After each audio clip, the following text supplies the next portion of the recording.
Bismillahirrahmanirrahim.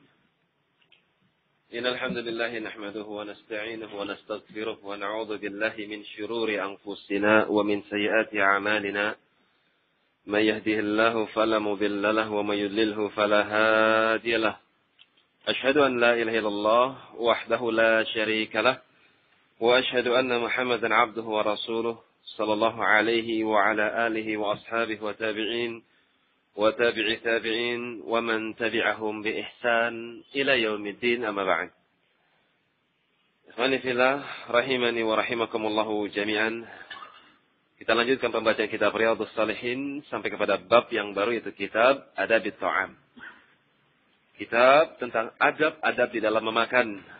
Makan adalah memasukkan sesuatu ke dalam mulut, apakah itu berupa cairan atau benda padat. Minum dikatakan sebagai ta'am juga. Makan dan minum.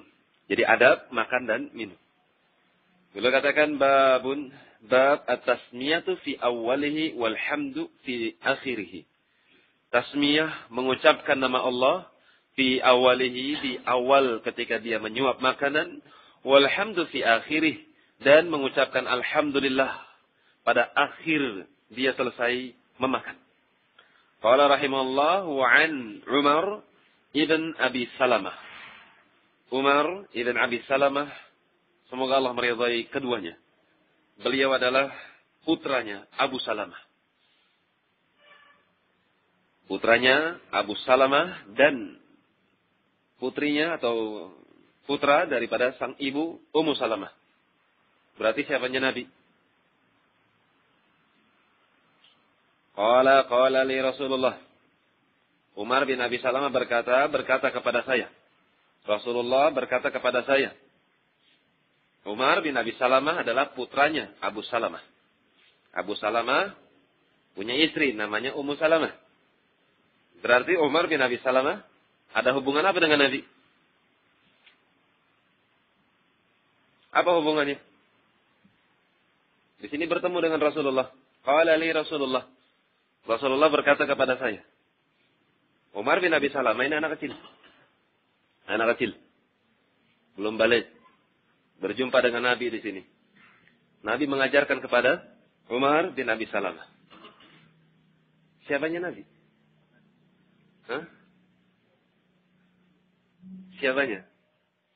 Saya ulangi. Umar bin Abi Salamah adalah putranya Abu Salamah. Abu Salamah punya istri namanya Ummu Salamah. Ya kan? Ini siapanya Rasulullah ini? Umar kalau begitu. Hah? Putra bawaan siapa? Ummu Salamah. Dan terus siapanya Rasulullah berarti Umar ini?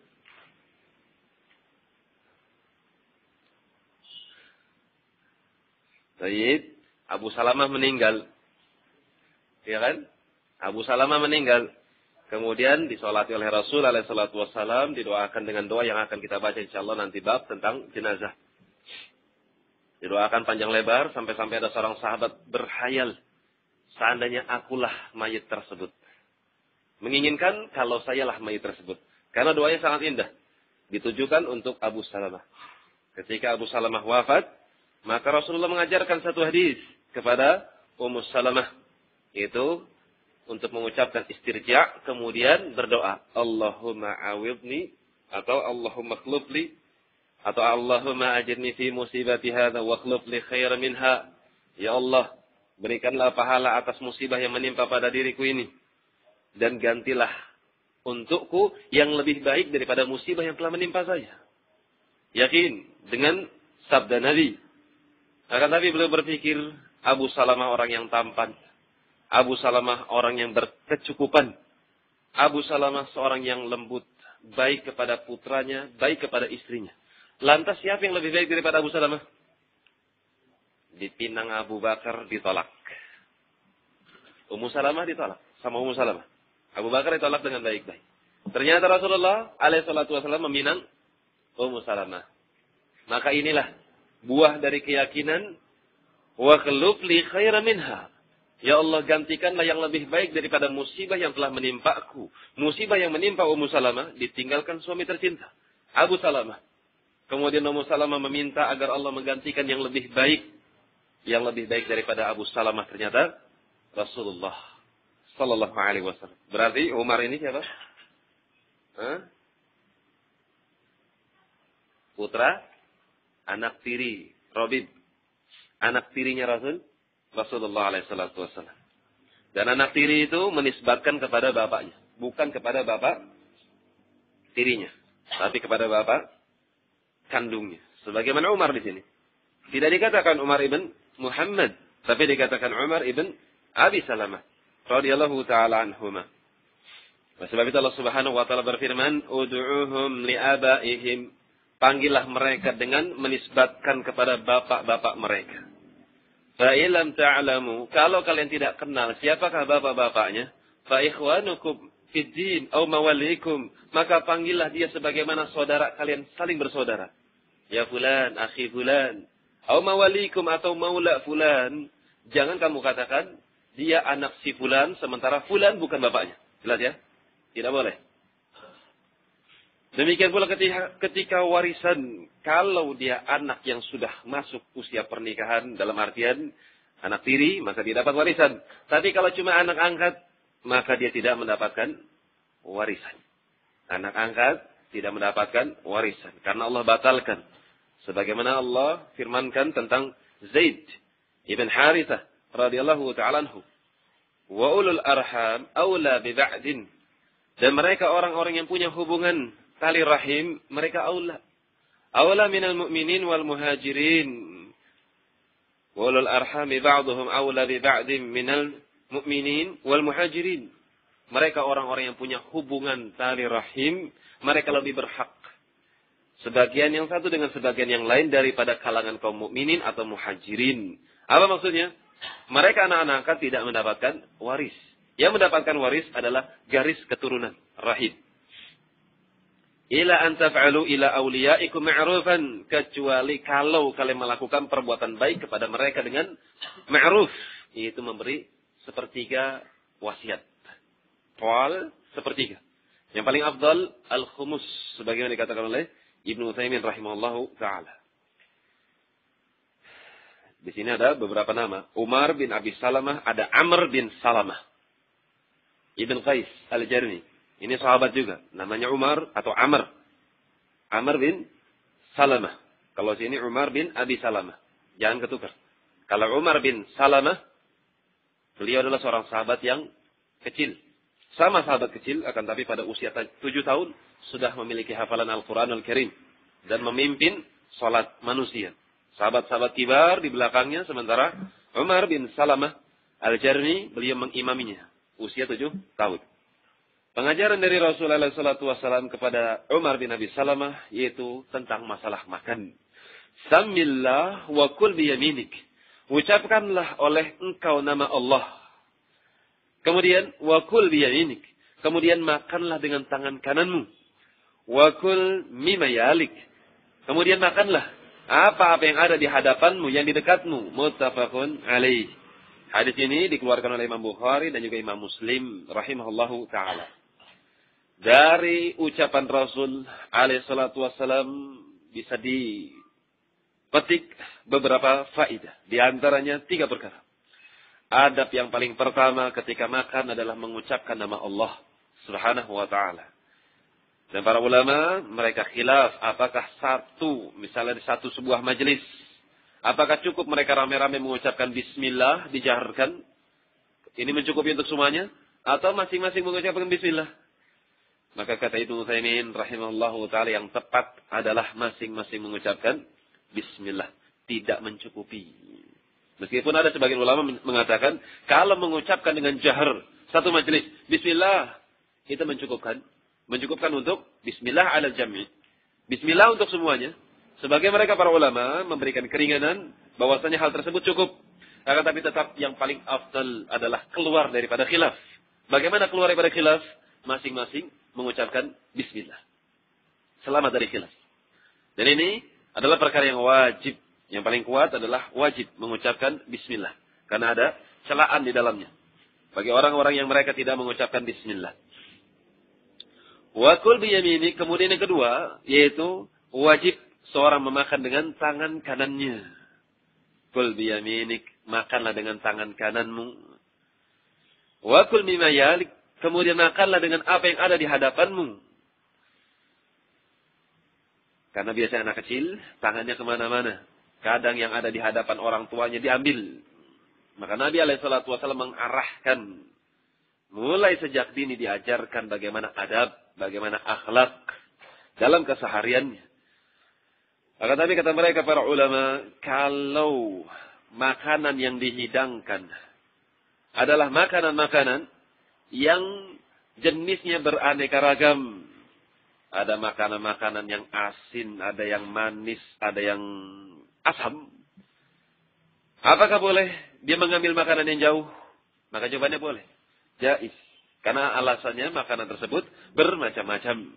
Kul mimma yalik, makanlah dengan apa yang ada dekat daripada dirimu. Demikian pula kalau seorang memakan dengan sendirian, bukan jamaah, maka jaiz. Boleh baginya untuk mengambil dari arah mana yang dia suka kecuali bagian tengah. Karena barokah diturunkan dari atas dan mengenai tengah-tengah makanan. Maka silakan diambil sebelah kiri sana, kiri kanan sana, seberang makanan. Al-muhim jangan di tengah. Karena di tengah letak diturunkannya barokah pada makanan. Dan nanti akan dibahas. InsyaAllah ta'ala kalau nggak salah ada di sini. Qala rahimallahu an Aisyah radhiyallahu ta'ala anha qalat. Dari Aisyah, semoga Allah meridainya. Qalat, beliau mengatakan, qala Rasulullah sallallahu alaihi wasallam, idza akala ahadukum falyadhkur ismallah ta'ala.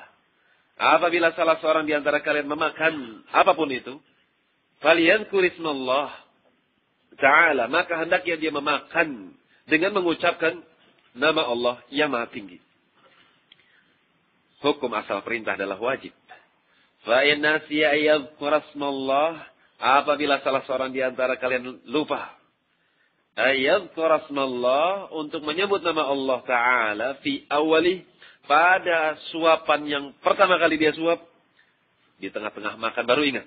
Falyaqul, maka ucapkan olehmu bismillahi awwalahu wa akhirahu, maka ucapkan bismillah awalah, pada awalnya, wa akhirah, dan pada akhirnya. Wa Abu Dawud wa Tirmidzi wa qala haditsun hasan sahih. Dikatakan hadis riwayat Abu Dawud dan Tirmidzi. Imam Tirmidzi mengomentari bahwasanya hadis ini adalah hadis yang hasan dan sahih. Memiliki dua jalur. Jalur yang pertama hasan, jalur yang kedua sahih. Itulah yang dikatakan hasan sahih. Dihukum oleh mereka para ulama, di antaranya Syekh Al-Albani rahimahullahu taala, hadis ini sahih li ghairihi. Hadis ini terangkat dengan sebab hadis-hadis yang lain ada syawahidnya. Syawahid, ada penopang, pendukung hadis ini dari sahabat yang berbeda. Kalau dari sahabat yang sama, misalnya satu rawi meriwayatkan dari fulan, dari fulan, dari fulan, dari Aisyah. Ternyata ada rawi lain mengatakan dari fulan, dari fulan, dari fulan, dari Aisyah. Maka hadis yang satu itu sebagai mutaba'at. Jelas ya? Mutaba'at, pengikut saja. Atau tetapi kalau dikatakan dari satu rawi mengatakan dari fulan, dari fulan, dari fulan, dari Aisyah, sebutkan hadisnya. Kemudian dari hadis yang lain, dari fulan, dari fulan, dari fulan, dari Abu Hurairah. Tapi konteks hadisnya sama. Maka itu dikatakan sebagai syahid, penguat. Pelajar bisa kita ambil daripada hadis yang singkat ini, bahwasanya mengucapkan bismillah adalah suatu hal yang wajib. Karena Nabi SAW memerintahkan falyadhkur ismallah ta'ala. Hendaknya dia ucapkan bismillah. Dan kemudian, siapa yang lupa, maka ucapkan bismillah awalahu akhirah. Sebagian riwayat didatangkan sebuah riwayat, bismillahi fi awalihi wa akhirihi. Maka boleh dua-duanya untuk mengucapkan dengan fi awalih wa akhirih atau awalahu wa akhirahu. Karena maknanya sama. Kalimat fi awalihi itulah syahid hadis yang menguatkan hadis ini. Adapun awalahu, maka hadis yang hasan di sini. Adapun maknanya sama saja. Kalau di i'rab, bismillahi fi awalihi, dikatakan fi awalihi, itu berarti jar dan majrur. Tapi kalau bismillahi awalahu wa akhirahu, di situ zaraf. Zaraf zaman. Qala rahimahullah an Jabir radhiyallahu taala anhu. Dari sahabat yang bernama Jabir, semoga Allah meridainya. Qala, beliau mengatakan, sami'tu Rasulullah alaihi salatu wassalam yaqul idza dakhala rajul baita. Apabila salah seorang masuk ke dalam rumahnya.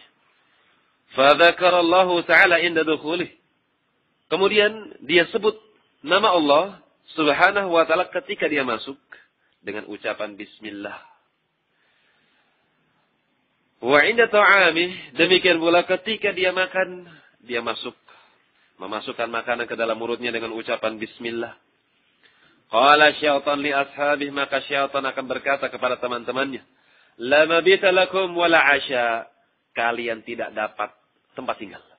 Kalian tidak dapat tempat bermalam, kalian tidak bisa numpang tidur di rumahnya. Wala asya, dan kalian tidak bisa numpang makan bersamanya. Wa idza dakhala, maka oleh sebab itu kalau kalian masuk ke dalam rumah kalian, falam yadhkur ismallah, kemudian tidak menyebutkan nama Allah Ta'ala inna dukhulih, kalian masuk ke dalam rumah nyelonong, tidak mengucapkan salam, tidak mengucapkan bismillah, tanpa doa-doa. Qala syaitan, maka syaitan akan berkata kepada anak buahnya, adraktumul mabit. Kalian punya hotel. Kalian punya tempat tinggal untuk bermalam di rumah ini. Karena dia tidak menyebutkan nama Allah. Wa idza lam yadhkuris, atau wa idza lam yadhkurillah, atau lam yadhkurillah ta'ala inda tu'ami. Kalau dia tidak menyebutkan nama Allah ketika dia makan, langsung karena saking laparnya, lahapnya, dia makan tanpa mengucapkan bismillah, maka syaitan akan mengatakan kepada teman-temannya, adraktumul mabit wal asya. Kalian telah mendapatkan tempat tinggal beserta makan malamnya. Rawahu Muslim. Hadis dikeluarkan oleh Imam Muslim rahimahullahu taala. Seorang yang mengucapkan bismillah maka akan menjadikan syaitan lemah. Seorang yang mengucapkan bismillah akan menjadikan syaitan putus asa. Dan seorang mukmin tentu dia tidak akan melupakan Allah Subhanahu wa taala. Seorang mukmin dia akan benci kepada musuhnya, itu syaitan. Seorang yang benci kepada musuh, niscaya dia tidak akan memberikan kelonggaran kepada musuh.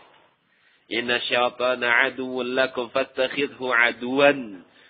Sesungguhnya syaitan adalah musuh yang nyata bagi kalian, maka jadikanlah dia layaknya sebagai musuh. Jangan kasih kesempatan.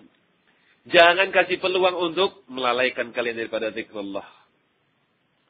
Wa an Hudzaifah radhiyallahu taala anhu qala, kunna idza hadarna ma'a Rasulillah alaihi salatu wasallam ta'aman, kami apabila didatangkan bersama kami, yang di situ ada Rasulullah alaihi salatu wasallam ta'aman, berupa makanan, sedang duduk-duduk kemudian dihidangkan makanan. Perhatikan bagaimana akhlak mereka para sahabat. Lam nadha' aydina hatta yabda'a Rasulullah alaihi salatu wasallam fayad'a yadah. Tidak ada satupun di antara kami yang berani meletakkan tangannya di atas nampan-nampan tersebut, di atas makanan-makanan tersebut, sehingga Rasulullah alaihi salatu wasallam memulainya. Kemudian beliau meletakkan tangannya di nampan tersebut. Ini akhlak. Sebab itu ketika kita bermajelis, kemudian di situ ada seorang yang ditokohkan, seorang yang alim, seorang yang sepuh tua, maka sudah seyogianya bagi kita untuk menjadi orang yang kesekian. Mengedepankan orang yang kabir, orang yang lebih besar. Ini termasuk daripada adab. Adab di dalam bermajelis ketika disuguhkan makanan. Jangan menyodorkan tangan kita di nampan-nampan, itu aib. Sementara di situ ada orang yang lebih tua daripada kita, ada orang yang lebih mulia daripada kita, maka termasuk kemuliaan adalah memuliakan mereka. Kita belakangan. Sebagaimana mereka para sahabat radhiyallahu taala anhum, mereka mendahulukan Rasulullah alaihi salatu wassalam dibandingkan dengan diri-diri mereka. Wa inna hadarna ma'ahu marratan ta'aman. Pada suatu kali kami pernah dihidangkan bersama Rasulullah SAW pada suatu saat suatu makanan. Faja'at jariyatun ka'annaha tudfa'. Tiba-tiba ketika kami sedang bermajlis disuguhkan makanan, tiba-tiba datang seorang jariyah. Jariyah yaitu tiflah, anak kecil perempuan. Ka'annaha tudfa', seperti didorong. Artinya jalan mendesak ke depan. Fadhahabat liyatad'a yadaha fi at-ta'am, sehingga dia maju ke depan, melangkahkan kaki ke depan seperti orang terdorong, kemudian langsung meletakkan tangannya di makanan. Fa akhadha Rasulullah alaihi salatu wasallam biyadiha. Maka Nabi sallallahu alaihi wasallam langsung memegang tangan anak perempuan tersebut. Tsumma jaa'a Arabiyun, kemudian datang Arab pedalaman, Arab kampung, biasanya tidak kenal tata krama, orang dusun. Ka'annama yudfa', seperti orang yang terdorong maju ke depan. Fa akhadha biyadihi, tergesa-gesa, kemudian ingin mengambil makanan, ingin nimbrung bersama Rasulullah sallallahu alaihi wasallam. Maka fa akhadha biyadihi, maka Nabi kembali mengambil tangannya, dipegang. Faqala Rasulullah alaihi salatu wasallam, maka Nabi alaihi salatu wasallam mengatakan, inna syaitan yastahillu ta'an alla yudhkara ismullahi ta'ala alaihi. Sesungguhnya syaitan, dia dihalalkan, menghalalkan makanan yang tidak disebutkan nama Allah di dalamnya. Halal artinya bisa ikut nimbrung. Artinya syaitan akan bersyarikat kepada orang-orang yang memakan suatu makanan yang tidak disebut padanya nama Allah Subhanahu wa ta'ala. Wa innahu ja'a bihadhil jariyah liyastahilla biha. Sesungguhnya syaitan itu datang bersama anak perempuan kecil ini, liyastahilla biha, untuk bisa bersyarikat agar halal bisa makan bersama melalui anak kecil tersebut. Fa akhadtu biyadiha, oleh sebab itu aku pegang tangannya. Fa ja'a bihadhil a'rabi, demikian pula syaitan tersebut datang bersama Arabi ini untuk dia bersyarikat dengan makanan tersebut. Fa'akhadtu biyadihi, sehingga aku pegang tangannya dia. Walladzi nafsi biyadihi, maka sungguh demi Allah yang jiwaku berada di genggamannya. Inna yadahu fi yadi ma'a yadayhima, sesungguhnya tangan syaitan itu bersama dengan tangan saya. Ma'a yadayhima, yang mereka menggunakan dengan kedua tangan. Dengan kedua tangan maksudnya tangan anak kecil dan tangan siapa? Tangan A'rabi. Dari sini menunjukkan kepada kita bahwasanya Nabi alaihissalatu wassalam memiliki ilmu yang telah diberikan oleh Allah Subhanahu wa taala daripada sebagian ilmu gaib. Di antaranya Nabi mengabarkan kepada kita bahwasanya Nabi telah melihat syaitan menjulurkan tangannya. Ini perkara gaib yang seorang hamba tidak mengetahuinya. Adapun Nabi alaihissalatu wassalam beliau mendapatkan kabar bahwasanya datang syaitan dengan menggunakan tangan perempuan tersebut. Kemudian syaitan datang dengan tangan yang lain, yaitu dengan tangan Arabiyun, yang fungsinya adalah untuk bersyarikat di dalam makanan. Kemudian termasuk pelajaran bisa kita ambil, hadis ini menunjukkan kepada kita bahwasanya syaitan memiliki fisik tertentu, dan dia memiliki tangannya dua. Sebagaimana dikatakan oleh Nabi alaihissalatu wassalam, dia punya tangan. Satu ke jariyah, satu lewat Arabiyun. Lantas bagaimanakah fisiknya? Maka syaitan memiliki fisik yang kita tidak bisa melihatnya. Innahum yarawnakum min haitsu la tarawnahum. Sesungguhnya mereka bisa melihat kalian yang kalian tidak bisa melihatnya. Lantas bagaimanakah fisiknya? Wallahu a'lam bissawab, perkara yang gaib. Ada sebagian mereka para sahabat yang pernah melihat jin yang ternyata tangannya berbulu seperti serigala. Ini wujud aslinya. Dan syaitan itu bisa berubah-ubah sebagaimana yang dikehendaki oleh Allah Subhanahu wa taala. Terkadang syaitan bisa berwujud angin. Bagaimanakah wujud angin? Seperti majrad dam libni Adam. Seperti mengalirnya darah pada anak Adam. Oleh sebab itu ketika kita menguap, maka kita dianjurkan, ditekankan untuk menutup. Karena syaitan akan tertawa. Keluar masuk lewat lubang. Ini syaitan. Dia bisa berwujud seperti angin. Dia bisa berjalan seperti darah manusia di dalam tubuh manusia. Akan tapi secara dikatakan Syekh Muhammad Al-Imam Hafizahullah, beliau termasuk ulama yang pakar dalam hal ini. Permasalahan jin. Biasa ya kalau di makbar, entah sekarang wallahu alam, biasanya banyak orang-orang minta datang ke situ ruqyah. Minta diruqyah sama Syekh Muhammad Al-Imam. Syekh Muhammad Al-Imam tidak menghendaki. Akan tapi di situ terdapat ma'had sufi di dekat makbar, yang di situ kan ada praktek ruqyah. Ya Allah alam, Syekh Muhammad Al-Imam daripada masuk ke sana, mending masuk ke sini. Dan Syekh Muhammad Al-Imam hafizahullah kalau meruqyah biasanya memulai dengan ceramah-ceramah terlebih dahulu. Kenapa bisa terjadi gangguan dari jin? Sebabnya adalah ma'asi. Maka diajarkan untuk bertobat, diajarkan untuk tawakal, yakin. Kemudian setelah itu pembacaan ruqyah. Dan termasuk akhlak, adab. Kita panjang lebar sedikit ya tentang ruqyah. Ketika meruqyah manusia, dimakruhkan untuk berdialog dengan jin. Dimakruhkan, dibenci oleh mereka para ulama, tidak suka. Syekh Rabi tidak menyukainya, Syekh Muhammad Al-Imam demikian. Lantas bagaimana kalau memasukkan diri ke dalam Islam? Maka ucapkan dengan ucapan yang seperlunya. Katakan, aslim, masuk Islamlah kamu. Amin, berimanlah kamu. Ucapkan dengan ucapan yang demikian. Jangan iseng. Siapa namanya? Siapa yang ngirim? Karena bisa jadi dia dusta. Karena hukum asal jin adalah dusta. Sudah ditanya siapa yang ngirim? Kamu berasal dari mana? Usia kamu berapa? La ilaha illallah. Seorang yang meruqyah seperti mau bikin KTP. Usianya berapa? Sudah nikah belum? Ini iseng. Tidak dibenarkan seperti itu. Maka ucapkan dengan ucapan yang seperlunya saja. Aslim, amin, ukhruj. Keluar. Demikian. Dan syaitan dia memiliki fisik yang wallahu alam bentuknya seperti apa. Yang jelas dia memiliki fisik dan bukan seperti angin. Berbeda dengan angin. Hanya saja syaitan mampu dengan izin Allah bisa berwujud seperti angin. Kemudian termasuk pelajaran yang bisa kita ambil di sini adalah hendaknya seorang ketika mengajarkan manusia yang lebih afdal yaitu dengan perbuatan. Mengajarkan dengan perbuatan itu lebih mengena daripada pengajaran lewat lisan. Lihat bagaimana Rasulullah alaihi salatu wasallam tidak mengatakan makan dengan tangan kanan. Wahai Arabi, makan dengan tangan kanan. Tidak. Tapi ditahan, pegang tangannya. Kemudian datang Arabi, pegang tangannya. Maka demikian, apabila kita dapati putra-putri kita, keponakan kita, orang-orang yang ada di bawah kita, mereka memakan dengan tangan kiri, alangkah bagusnya kalau kita pegang tangan tersebut. Dipegang, maka ini akan lebih mengena. Kemudian dinasihati, sesungguhnya syaitan makan dengan tangan kiri, makan dengan tangan kananmu. Maka dia akan mengingat-ingat.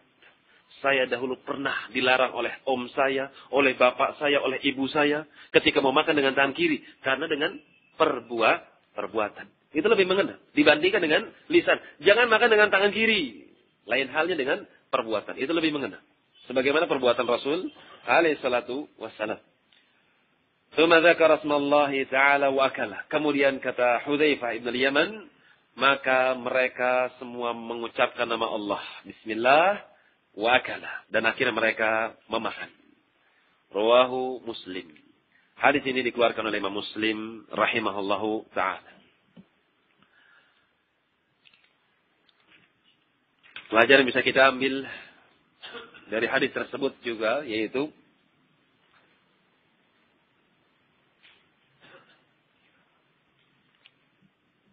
wajibnya seorang mengingkari kemungkaran.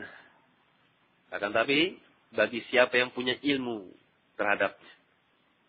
Rasul alaihi salatu wasallam mengingkari kemungkaran di sini, karena beliau mengetahui di situ ada syaitan yang hendak bersyirikat di dalam makanan.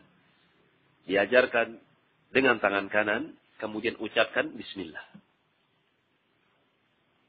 Kemudian, pelajaran bisa kita ambil sebagaimana dikatakan Syekh Ibnu Utsaimin rahimahullah, bahwasanya hadis ini menunjukkan kepada kita bahwasanya syaitan bukan hanya memiliki dua tangan, akan tapi syaitan juga butuh makanan.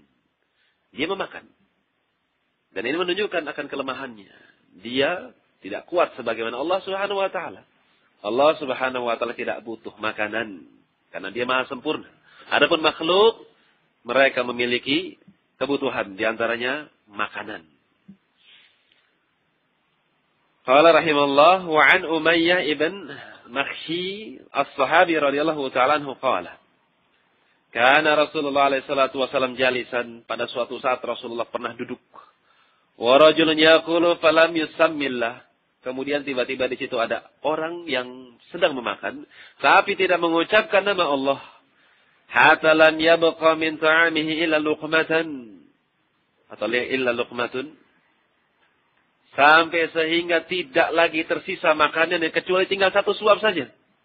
Habis makan satu piring tiba-tiba tinggal satu suap lagi, baru ingat. Falamma rafa'aha ila fi, ketika dia mau memasukkan ke dalam mulutnya, dia ingat, dia belum baca bismillah. Maka dibaca. Qala bismillah awalahu wa akhirahu. Bismillah dengan menyebut nama Allah pada awal dan akhir. Maka fadhahika Nabi sallallahu alaihi wasallam. Maka Nabi sallallahu alaihi wasallam tertawa. Tsumma qala, kemudian Nabi mengatakan, mazala syaitan ya'kulu ma'ah. Senantiasa syaitan ikut makan bersama orang tersebut. Falamma dzakara asmallah, akan tapi tatkala orang tersebut mengucapkan nama Allah Subhanahu wa taala, mengharap berkah dengan nama Allah, istisqa'a ma fi batnihi, maka syaitan mengeluarkan isi dari perutnya, muntah. Syaitan muntah ketika disebutkan nama Allah Subhanahu wa taala. Rawi Abu Dawud wa Nasa'i. Hadis ini pun kembali dikatakan hasan atau bahkan sahih dengan pendukung-pendukung yang satu dengan yang lain saling menguatkannya sehingga bisa digunakan sebagai hujjah. Pelajaran yang bisa kita ambil daripada hadis tersebut yaitu bolehnya seorang ahlul ilm, seorang yang mulia untuk duduk-duduk dekat-dekat dengan orang-orang yang ada di bawahnya, rakyat jelata. Sebagaimana Nabi sallallahu alaihi wasallam. Dan dari sini pun menunjukkan bahwasanya beliau adalah seorang yang tawadhu. Beliau duduk dengan siapa saja dari kalangan rakyatnya. Dan bukan hanya duduk-duduk tawadhu bersama mereka, akan tapi memberikan manfaat. Manfaat kepada sahabat-sahabatnya. Seorang yang mengucapkan bismillah awalahu wa akhiruhu bagi mereka yang lupa mengucapkan bismillah pada awalnya, maka Nabi mengabarkan bahwasanya syaitan keluar. Makanan-makanan yang sudah masuk ke dalam perutnya dikeluarkan oleh syaitan disebabkan karena berkahnya nama Allah Subhanahu wa taala. Kemudian termasuk pelajaran yang bisa kita ambil, bolehnya tertawa terhadap perbuatan sebagian orang fasik yang di situ terdapat pelajaran daripadanya. Seperti ini. Seorang yang tidak melakukan ketaatan dikatakan fasik. Akan tapi ketika si fasik tersebut ingat Allah Subhanahu wa taala, kemudian kembali kepada jalan Allah dan ada hal yang lucu di situ, maka jaiz. Boleh baginya untuk tertawa. Sebagaimana Rasul alaihi salatu wassalam beliau tertawa. Dan ini menunjukkan kepada kita bahwasanya beliau bukan orang yang kaku. Sebagaimana dikatakan oleh Aisyah radhiyallahu taala anha bahwasanya beliau tidak pernah tertawa terbahak-bahak. Innama kana yatabassam. Hanya saja Rasul alaihi salatu wasallam adalah orang yang senantiasa tersenyum. Ini Nabiun al-Karim. Nabi kita memiliki akhlak yang sangat indah. Di antaranya mudah tersenyum. Tidak bakhil terhadap senyuman. Wala takhira minal ma'ruf syai'an. Walau antalqa biwajhi akhik biwajhin talq. Janganlah pernah kalian meremehkan kebaikan meskipun sedikit. Meskipun kalian harus berjumpa dengan wajah.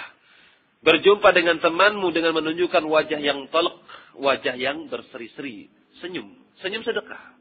Masya Allah. Banyak sekali jalan-jalan menuju kebaikan. Jalan-jalan untuk mendulang pahala banyak sekali. Lau kanu ya'lamun, seandainya mereka kaum muslimin mengetahuinya. Baik, kita akan sedikit membacakan kisah tentang mereka para ulama yang mereka adalah orang-orang yang sangat mencintai ilmu, mencintai kebaikan. Karena Allah Subhanahu wa taala berfirman, "Waj'alna minhum a'immatan yahduna bi amrina." Demikianlah kami telah jadikan dari kalangan mereka Bani Israel a'immah. Imam-imam yahduna bi amrina, yang mereka membimbing manusia dengan perintah kami. Bukan membimbing dengan kekuasaan. Akan tapi dengan kekuasaan sultan berupa ilmu. Mereka membimbing manusia atas bimbingan Allah Subhanahu wa ta'ala. Kenapa mereka bisa menjadi imam? Kenapa mereka menjadi pemimpin-pemimpin agama? Jawabannya, lamma sabaru. Tatkala mereka sabar. Dikatakan As-Sa'di rahimahullah, sabar ketika menuntut ilmu. sabar ketika membahas ilmu, sabar ketika mengajarkan ilmu, sabar ketika mengamalkan ilmu, dan sabar ketika menyebarkan ilmu. Ini yang pertama. Oleh sebab itu mereka para ulama, kita dapati sirah-sirah mereka adalah orang-orang yang sangat gigih. Orang-orang yang sangat sabar di dalam menimba ilmu bersama para syuyukh. Oleh sebab itu sebagian salaf mengatakan, Kul li talibil ilmi ayyakhudha na'lain min hadid. Katakan kepada mereka. Dan kalau saya tidak salah, asar ini dari Ibnu Umar radhiyallahu ta'ala anhu. Katakan kepada mereka para penuntut ilmu, agar mereka mengambil 2 sandal yang terbuat dari besi. Apa maksudnya? Kalau sudah bermajlis, jangan pergi. Kalau sudah mondok, jangan pindah-pindah. Sudah mantapkan dirimu. Kuatkan dirimu di sana. Bersabarlah kamu di dalamnya. Itu maksudnya. Oleh sebab itu mereka ketika lamma sabaru, tatkala mereka bersabar, wa kanu bi ayatina yuqinun. Kemudian yang kedua, mereka terhadap ayat-ayat kami yakin. Terhadap ayat-ayat kami, mereka adalah orang-orang yang yakin. Sementara mereka meyakini sesuatu tidak akan bisa kecuali dengan al-ilmu. Oleh sebab itu wajar kita dapati mereka para a'immah. Disebutkan namanya sementara dirinya sudah tidak ada. Tubuh mereka sudah di bawah tanah. Akan tapi seolah-olah ruh mereka seperti ada di atas tanah. Masih hidup. Seperti Syafi'i rahimahullah. Kemana orangnya? Akan tapi subhanallah, namanya harum. Didoakan oleh banyak manusia rahimahullah. Bukhari rahimahullah. Muslim rahimahullah. Kemana orangnya? Sudah meninggal. Akan tapi namanya disebut-sebut oleh manusia seolah-olah hidup di tengah-tengah kita. Itu yang menjadikan mereka imam, yaitu sabar dan yakin. Sabar ketika menuntut ilmu, mengamalkannya, mengajarkannya, dan menyebarkannya kepada manusia. Kita lihat bagaimana Imam Ibnu Abi Hatim rahimahullah. Sami'tu Abi yaqul, aku telah mendengar bapak saya Abu Hatim Ar-Razi rahimahullah. Beliau mengatakan, pertama kali, tahun pertama, kharajtu fi talabil hadis, ketika aku menuntut ilmu, aqumtu 7 sinin wa ahsitu ma masyaitu ala qadami ziyadatan ala alfi farsakh. Ketika aku menuntut ilmu, aku menegakkan selama 7 tahun. Berjalan kaki, subhanallah, jalan kaki ya. 7 tahun, nimba ilmu, jalan kaki. Ternyata, ahsaitu, aku catat perjalananku. 1 patok, 2 patok, 3 patok, 4 patok. Ternyata ziyadah ala alfi farsakhin. Ternyata aku hitung lebih daripada 1000 farsakh. Dikatakan oleh mu'allif di sini sekitar 5.000 kilometer perjalanannya, jalan kaki. Selama 7 tahun menimba ilmu, dihitung-hitung ternyata lebih daripada 5.000 kilometer. Masya Allah. Lam azal uhsi hatta lamma zada ala alfi farsakh taraktuh. Senantiasa saya catat langkah kaki saya. 1 kilo. 2 kilo, 3 kilo. Selama 7 tahun beliau jalan kaki ternyata lebih daripada 5.000 kilometer. Berapa kali bolak-balik Jakarta? Jakarta 300. Iya. Subhanallah. Ini 5.000 kilometer. Ketika sudah sampai sekitar 5.000 kilometer, akhirnya ini membosankan, akhirnya tinggalkan. Dah, nggak usah dicatat. Allah lebih tahu. Ma kuntu sirtu an min al-Kufa ila Baghdad fama la uhsi kam marrah.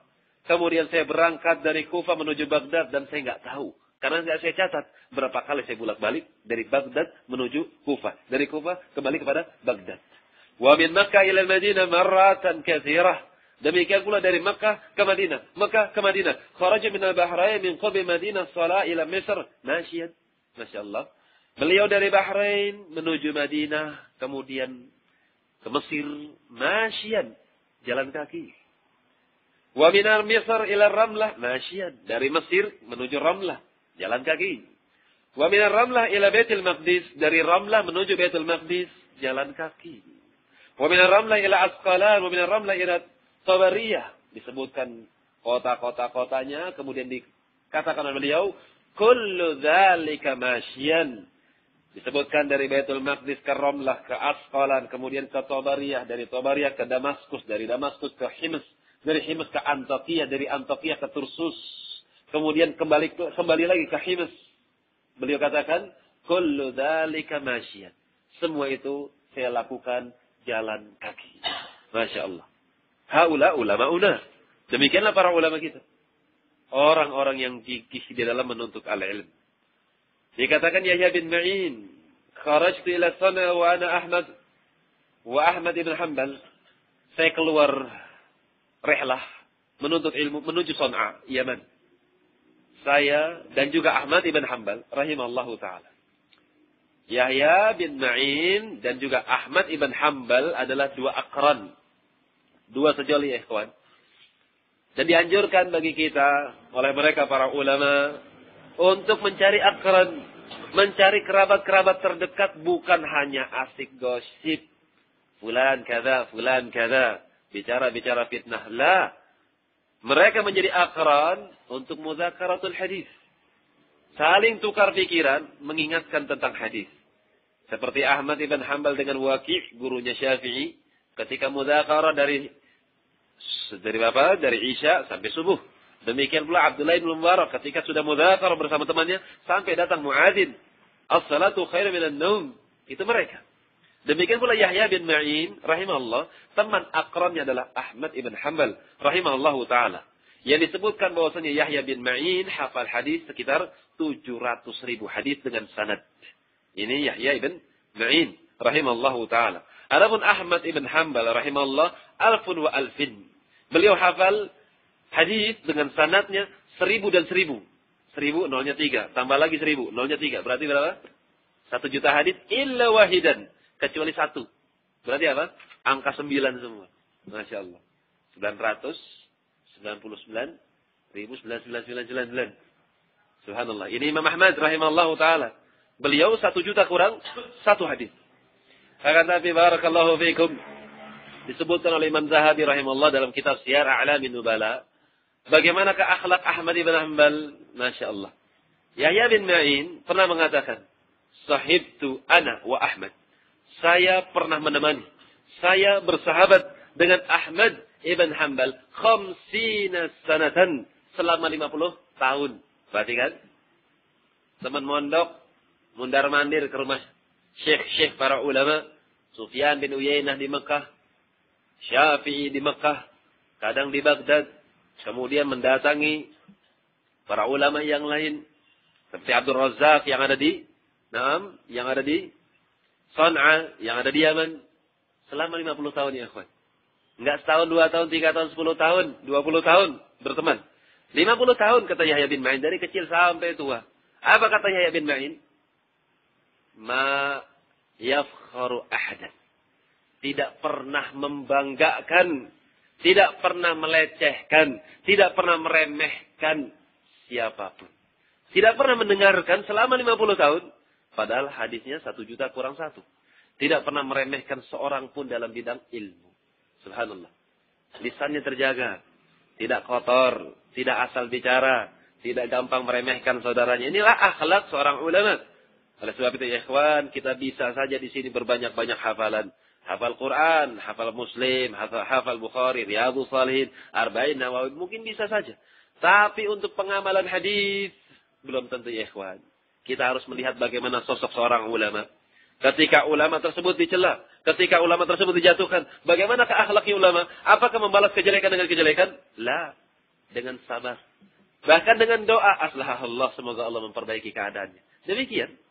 Sebagaimana Ahmad bin Hanbal rahimahullah memberikan contoh yang baik kepada sahabat-sahabatnya, di antaranya Yahya bin Ma'in rahimahullah. 50 tahun ya ikhwan, tidak pernah meremehkan seorang muslim. Masya Allah. Itu yang harus kita tanamkan. Berakhlak kepada Allah, berakhlak kepada hamba-hambanya. Sudah itu ya. Tapi kita lanjut insyaallah taala pada lain kesempatan.